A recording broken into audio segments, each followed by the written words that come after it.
little something. All right. Yeah. Welcome to Coffee and Cannabis. I'm your host, Alyza, and this is Corey, what up? And we are in the jungle. Jungle. It's lit. We keep telling you guys that our dispensary is under construction, and we've been trying to take you through the process with us so you could see what it looks like. But unfortunately, we're filming on a Saturday, and the guys are in there actively working, and we don't want to be looking like this in there. So We're a traveling podcast. we're showing you all the facilities that we have for you to be well. Look at how wonderful this is. So shout out to Sweat Wellness, Alyza's other company. We're in Sweat Wellness, Jersey City, 317 Central Ave, Jersey City, New Jersey. We got a meet and greet event later on today. This will be posted after that. Yeah. But either way, come check out Sweat Wellness up in the Heights section of Jersey City. There's another one in Hoboken as well. I'm sorry, Hoboken. I didn't mean to go on y'all like that. It's a lot of y'all feeling some kind of way. Anyway, go to Sweat. They got the what's the sauna thing? We don't even need to talk about Sweat in Hoboken because they got the salt room. They got come yoga. to Jersey City. They got therapy rooms. They got all the things. They got the saunas, the radiation. What is it? Radiation? We have infrared saunas. Infrared saunas. Yes, we have personal size. Yes, we have a salt cave, good for Himalayan salt therapy, also known as halo therapy. Good for respiratory, asthma, allergies. They got the massage table room. We got massage. I'm about to be up in there getting a massage. We got everything. We have everything except the weed. Yes. But that's why we have the other side, going over to the other side. Around the corner, like 6 blocks down, Bang Congress. Yep. Shout out to all our neighbors around 36 Congress showing us love going around. We starting to work on the facade. The constructions are happening, okay? Yeah. It's plumbing happening, electrical happening, security lines is going in. Framing is damn near done. I'm just thinking about all the money. Yeah, we had I'm thinking. Listen, we had the furniture people up in there. Doing double measurements, making sure everything's righteous. It's happening. It's very expensive. It's very expensive. So hard. Well, let's stick on expensive. Because that made me think about money, obviously, right? That's all that was running through my. As you said, like, this is coming, and I'm sure somebody on the other side of this is watching, and they're like, yeah, and I'm sitting here like, cha-ching, cha-ching. Well, real quick, cha-ching. we smoking that Bodega brand, yes. Coffee and Cannabis cups. You see what it is? Yeah. Yeah. You see what it is? We are smoking live rosin carts and disposables. Yes. The strain is butter stuff. Can't smoke in here, so can't tell you what brand, but the strain is butter stuff. Which is why I'm holding it like a dummy. But yeah, some live resin R&D project shit, and it's banging hard. So yeah, it is. It's hella smooth. So we can't smoke blunts up in Sweat. The owner is being really mean about it. She won't let me roll up and smoke a blunt. I've had enough of her shit. But anyway, I might buy her out. Anyway. This woman sounds terrible. I don't know why you always She's a pain in the ass. She always running around with a hat on. Where'd you find her? I'm telling you. So, talking about money, I want to talk about the New Jersey grants. Because let's talk about how much money we're spending and how no one is helping us. No, right? We did not get a grant. We just had to go out and really find our own investors, bust our own ass, make our own pitch decks, do a bunch of things some things we definitely knew how to do, some things we definitely didn't. All things that we still had to fucking get done so that this industry could have this incredible brand and open this goddamn store. Listen. But no one wanted to help us. No, I'm sorry. You triggered. So shout out to everybody that won, except a couple of y'all. Because a couple of y'all not even based in New Jersey. You got one that's legacy to legal, which I support. But they based out of Missouri. Somehow they won a New Jersey grant. It's another one that's to some degree MSO because they're in more than one state. They're in Illinois and Pennsylvania. But then now want a grant to help them grow. In New Jersey. Where are they going? Oh, they're going into Harmony's old dispensary. Oh. So the homie Shy didn't make it. I read the transcript on that. And I know that Hoboken is also giving them a hard time, which is interesting because that would have been right where we would have been. Oh, yeah, that's true. We did not get our license in Hoboken because we were too close to Harmony. The place that's not open, never did open, was kind of ran by the state, still didn't do nothing, and is now being run by another company that won a grant, but they're not from New Jersey. And they need the money because that's why you would get a grant. So instead of a fully funded, we went and did the grassroots legwork on our own. Instead of allowing us to bring it to your city, you're having someone come in that is also taking the state's money for it. Well, you know what they could have did? Instead of giving it to someone else, they could just let this other group open up called Blue Violets. Great people. Wonderful people. Love them. Salt of the earth. Yes. Just let them do it. Wow. I feel like the making sense part is not making sense. The math ain't math. At all. So it's some funny stuff. Listen, I'm happy that people are, a lot of people, I think like 116 or some kind of number, got approved in the past couple of weeks in the October CRC session. Yep. There's no November session.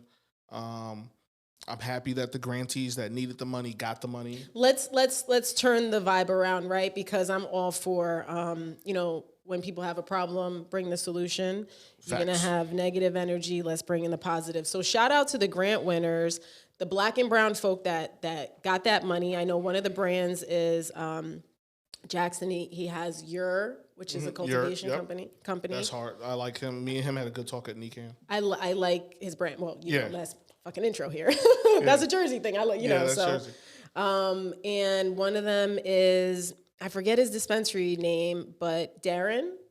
He you're right. Yeah, I forget this dispensary's name too, but I know who you're talking about. Is he in Plainfield or somewhere down there? He also works in real estate. Does a lot of great things in the industry as well. I see him, out sharing his knowledge. And, so to the folks that are really out here doing the work and have the dispensaries that are actually doing what they have went to the board and presented that they were going to do, I have a tremendous amount of respect for those types of folks. So I'm so proud of you guys. I'm glad that you guys got the extra bit that you needed to get to the finish line. And we're excited to be able to have your shit in our stores, like for real. It doesn't even matter. I'm not gonna say it doesn't matter that they didn't give us some money because I also didn't really see any Black women that got the grant. I think there was at least one Black woman that got a grant, but it definitely wasn't representative of who is out here doing it. Nope. Because I know my girl from Buttercake didn't get one, and that's foul. And the array of melanin was not presented in that press release. So, again, my research and my doctorate is really on Black women in leadership. So when I don't see us represented, it really really grinds my gears. I'm just gonna keep it real PG. I get that. Talking about Plainfield, I did go. We've been getting around, been going to other dispensaries. Yeah. I went over in Plainfield, close to my home, to Queen City Dispensary. Shout out to my dude Julius. We used to work together at Air Wellness. He's a manager there now, so that was dope. Can you start recording these? I go to them and I make all the content. You go to them and then you come and you're like, oh, Alyza, look, I bought all these things. I saw all these people. And it's like, make it into something, please. It's one thing that I don't have when I go there. Do you know what it is? A phone? A Jalen. Oh. I don't have a Jalen when I go to these places. I'll be walking up in there on my humbug, like by myself. So, we'll. Oh, that's on me. That's party foul. Potential spam is calling me. It's okay. We'll pull it together for you, but shout them out at least, because if you're not gonna make a reel. So for shout them, out to Queen City, really nice dispensary. Had a really nice mural on the side of it. Hopefully that's bringing money and jobs to the good people of Plainfield, who I got love for. So it was dope. And but not talking about Queen City at all. We've been going to some other dispensaries, and y'all gotta watch how y'all treat your customers. We've had some bad experiences at some of these dispensaries. We go in, not trying to be nothing special. Just I want to walk into a dispensary, feel it out, vibe, buy some product, support. Some of y'all customer service ain't there yet. I know. And then even in my day job, even in my day job working for an MSO, making product come through, handling delivery of said products from a wholesale standpoint. Some of y'all not really treating the drivers right when we show up to deliver your product. That's happening too? Yeah, I'm telling you. Like, our drivers be calling back like, yo, I'm at the place, this. This place is trying to take 3 deliveries at the same time. Or this place, the lady is yelling at us. Or we get to a dispensary and they're like, oh, we don't have room in our vault. We're rejecting the orders. Like, then why'd you put in the order? I just want to tell all the independent owners out there, don't embarrass us. Yeah, seriously. Like, the market is now, like, they're not letting more MSO dispensaries in the market, right? Blatantly big MSO dispensaries in the market. The MSOs are locked into where they are. And now they're really only letting out us independent dispensary owners. Y'all can't now mess the game up. Yeah. Y'all can't be out here getting nasty with people, with the customers, getting nasty with your wholesale partners, messing up deliveries and orders. We're the black sheep of the family. Y'all know that. Cannabis community, we are.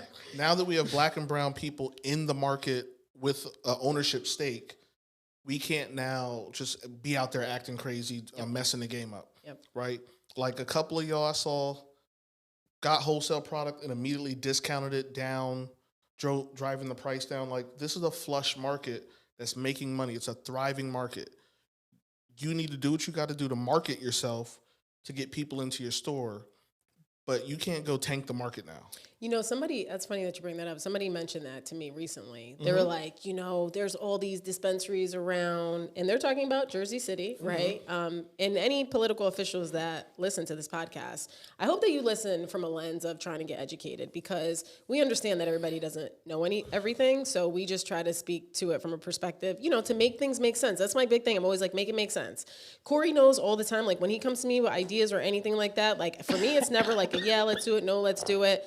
If I'm on a no for something and he wants to flip me, he knows he has to make it make sense for me. And if he does, I'm like, great idea, let's do it. That's what I feel like we try to bring to this table. And if there's too many dispensaries in any sort of a city, they are going to try to do anything to compete with each other. Facts. And that means that some of them are going to undercut so low because they feel like, well, if I have the lowest prices, people are going to run to my place. Yeah. And guess what? They probably will, but that will lead to a very, very unhealthy market. And in Jersey City, I know their position is like, may the best man win, but in a new industry that's developing, that's not really the best approach. This needs to be a collaborative market right now while it's so small. And if cities continue to give out too many licenses and don't have that consideration to let it have a healthy development, then it will fucking crash and burn from day one. It'll ruin the market. You can make, like, Pennsylvania is already seeing that, and they're only a medicinal market. Massachusetts is definitely seeing. Michigan never even had high prices just because of the amount of home grow. But you can tank the market. Like, first of all, most of you are getting your wholesale products from MSOs. So the MSO is only going to let you undercut the number so much because you're also competing against their retail. Right. That's the so other if piece you of start undercutting your number cheaper than they sell it in their own store, they're going to have to make a decision at some point. And they're going to fuck up your relationships. Yeah, like, that's another thing. You're going to lower your tier from a wholesale standpoint, right? Or they're going to just make you a lower priority to them. Yep. Because they know you're undercutting the number. Yep. Because they're not going to have you. Let's say now you're undercutting the number, so your sales are going up. So now you need to wholesale buy twice as much. Yep. But now you're messing up their numbers with everybody else, and the sales aren't happening, and you're competing against their own retail. So you're murking the market. That's the first part. You're going to mess up your opportunities with your wholesale partners. You're going to drive the market down, which eventually will drive quality down. And if you drive quality and price down too much, it will make it where the legacy market is a better buy for a consumer than the legitimate market. Yeah. And a perfect example of that is California. Like, it's a reason why cookies, or not cookies, but Jungle Brothers left California. It became too expensive to run. The black market was too strong, and it didn't make sense from a financial standpoint anymore. Right. It's a reason why True Leaf left Massachusetts, right? It's a reason why you have companies like Tilt cutting all their contracts, especially with black and brown brands, right? Like that is what happens when a market is getting driven where the margin is so thin that people either can't afford to do business at all or they can't afford to do social equity. Yep. And everyone has to understand that. Like a thriving market all works together. Yeah. Right? So when one MSO drops a price, all the other MSOs follow suit because they have to compete. But if too many people start dropping the price, it murders the market. Yep. Right? And the market's going to go down and it's going to plateau somewhere. It is, and it needs to. We're not It's saying it's that. A very expensive market. Yes, we're not saying that this market is healthy either. It does need to go down a bit, but I'm talking about people going into like the 10s and the 20s and. Yeah. So like for example, an eighth in New Jersey can cost anywhere from $45 to $70 depending on where it is on quality. Right. Your cookies branded stuff is going to be at $70. Some of the higher level brands, cookies, Ozone Reserve, different stuff, they're going to be $65, $70. And then the lower tier brands are driven down to like $45. Most of them sit somewhere around $55, $60. Cool. You can't have a random dispensary in South Jersey selling Ace for $25. And it's also bad quality. Yeah. So you're selling poor quality stuff, which tells, let's say the person that's a first time legal buyer. They've always bought from their local weed man. Now they go to the dispensary because they heard you got them for $25. They buy them for $25, but it's boof. And now it's like, oh, why did I even go here? Now you just spoiled that person's experience in buying legally. Yep. And you're driving the price down. There's so many layers to this. I really wish people understood the trickle effect that it has. Like the market works together. It has to work together. It has to be a joint collaboration between independent growers, independent sellers, and the MSOs. Yep. And everyone's maintaining the market, right? And the same thing happens across the MSOs. You have certain ones that were hurting and they start selling trim, distillate, different stuff to each other for bargain basement prices, and it messes up the market between them too. But now that we have the independent retailers involved, everyone kind of has to find a balance of like, how far low are we going to drop the market? Like, okay, we're driving down. Now we're starting to hit points where margins don't make sense anymore. And we've just got to be collectively intelligent about that. Yeah. Or everyone will be out of business. That's the other side of it.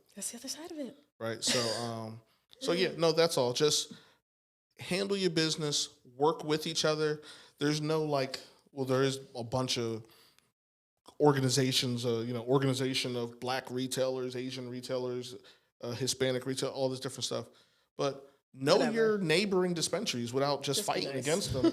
Know them, do business with each other, right? Like, and have those conversations. If you don't think all the MSOs know each other and talk on the regular, like I've worked in MSOs for 6 years.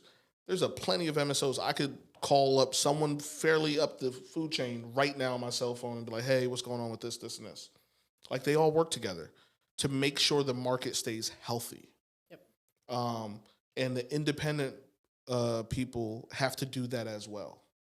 Or you're going to murder the market and no one's going to make money and it's going to look like a flop. That's the truth. And some of y'all got $20,000, $30,000 rent to pay. So you're not doing that selling for what was that deal that I got in Michigan? The other thing is that even though Michigan weed is cheap, Michigan weed is good. Yeah. We're not there yet. Let's be real. Yeah, well, Michigan's people been home growing and doing stuff at home. Yeah. Michigan for years. My buddy that's in Detroit has been putting me on the shit out there for the past decade. Yeah, they got good weed, but it's ridiculously cheap. They had pre-rolls for almost like $4. Yeah. No one is paying your $40,000 rent with that. Yeah, definitely. You're gonna go out of business. And some of y'all got ironclad contracts where you're gonna be filing what is it? Chapter 6. Yeah. To get out of the leases. Just to get out of the lease. Some people got some really, people didn't think about what's going to happen when, everybody's probably their forecast was at what the market looks like right now. Like people are not taking those things into consideration when prices do drop a little bit. Listen, when the skillet's hot, you got to hit, right? You got to get it. You got to get the money you can right now. You got to pay back your investors to get out of debt. Yep. So that at least your balance sheet is at zero. Right. And then the market's going to plateau and you just do well. Yeah. Right? Yeah. One dispensary might not make you a millionaire. That's the truth. 2, possibly. If you really hit and that one dispensary becomes Jungle Boys or something, then good for you. You'll start an empire. But the reality is, while it's hot right now, keep it hot, get your money, pay off your investors, get out of your debt. Yes. Right? And build your leverage. Hold on. I got one more bit of advice. This is for free. When you start making that crazy money, don't start going crazy with the money. Instead of thinking about expansion, pay your debt. Pay your debt so that you don't have to worry about that in case you don't continue to get it like that. Well, the other thing is pay your debts so that when times do get hard, you don't have to leverage your equity. Bars. That's the other part. Like, even a lot of these MSOs that are going under, one of them I used to work for, it's going under because their debt to profit ratio was all fucked up. And then they had to start selling equity to pay their debts. Yep. Right? So they didn't, when they were hot and they were making money, all they did was expand, and they never paid out their debts. And then when shit got tight, they didn't have the funds to do it. And then they started paying their debt through equity, and now they don't own it at all. Yep. Different organizations own it, and it's a cluster. So that's the part. Like, if you own a dispensary, here's the other thing, because I know some of y'all are just doing this as a quick flip. This episode is too good. How long are we in? Because we are giving a lot. And so I know that some of y'all are doing this as a quick flip, and that's cool. Yeah. I'm with that. That's not what we necessarily trying to do, unless you got the big bag. If you got the big bag, call me. We could do it. I don't care what Alyza said. But some of y'all are doing this for a quick flip. Cool. It's a cool. You did all the work to get it. You got it. You built it. You made it. Do 2 years. Flip it to somebody that's coming from the West Coast or Midwest. Understood. Yeah. The only problem with that is there's no point in flipping your business if 50% of the money that you're getting from flipping it, you got to pay off old debts, right? Because nobody's coming to pay off your debt. So they're like, yo, I'll buy you a dispensary. I don't know, $5 million, let's say. And if you $2 million in debt, what are we doing? Yeah, you already lost that, and then you pay taxes. You didn't make nothing. Yep. Right? Like, people got to understand. After they pay the taxes, right? That's the taxes. You didn't crazy. You made nothing. Right? If you own the real estate, it might be capital gains tax. It's all types of stuff in that. Right? So you need to get out of debt as fast as possible, and start building liquid working capital. Yep. Cash in the bank that you can make moves with, that you have leverage in any negotiation, right? Yep. Even things like trying to get better terms with some of your wholesalers. Like, yo, here's my proof of funds. You giving a lot. I am, but like, yo, here's my proof of funds. You need to give us better terms. We don't have any debt on our balance sheet, so you can afford to front me product and not feel like I can't pay my debt. Or, because a lot of y'all are in leases, yo, it's time for your lease to come up 3-5 years from now. Buy the fucking building because you're out of debt. I was going to say, you got to have money to do that. And you've showed the bank that you're banking with a history of profitability and managing your income. Yep. So you can show the bank your debt to income ratio. The bank already has your statements from the past 3 to 5 years, so they know how much you bring in. You've shown proof of concept, and you're out of debt. Now you could potentially take on a mortgage loan to own the building. And with that, there is your business consulting episode for fucking free with Corey and Alyza. We're going to go have this event now. We're really excited. Shout out to our sponsor, Trees. They sponsored our coffee and our pastries and stuff. So, there's going to be free coffee for everybody. At the event today, yeah. I mean, I guess by the time this goes out, it's going to already be over, right? So just know it was fly. Just know we had fun. I guess I'll just say thank you. Also, this is the third or at least third out of fourth podcast in a row you and I were matching by accident. This is true. So at this point, you see, I didn't even mention it because we're twins. Yeah. So every time I come to the podcast, I come in like regular shirt or something because we're setting up, we're doing a bunch of shit, and I know it's going to get messy or wrinkly. And then I always have a shirt in my bag to put on for the show. In 3 episodes in a row, I've pulled out the shirt out of my bag, and Alyza's pulling out her shirt, and we fucking match. And it's completely random. She walked in with her shirt on. I'm like in another shirt cleaning up. And I'm like, oh, man, we gonna match again today. So you love this shit. I don't care. Yeah, see, you're like my wife. My wife is like, let's match. And I'm like, nah, we good. Right? I be getting dressed, and I peep her like looking at me while she picking out her shit, like trying to match my style. I mean, it looks cute, It's good for a photo, and I love it. I don't mind. Plus, I would want to look this cute anyway, so you're welcome. All right, y'all. We appreciate the love. Yes. Thank you for tuning in with us each and every Monday. And shout out to all the sponsors again, everybody who's going to be here today. We appreciate you. Thank you for supporting our mission and just taking this ride with us. What is it? Do good, get well, be well, all that. He'll learn. Peace. It's all right. All right. That was a very good episode.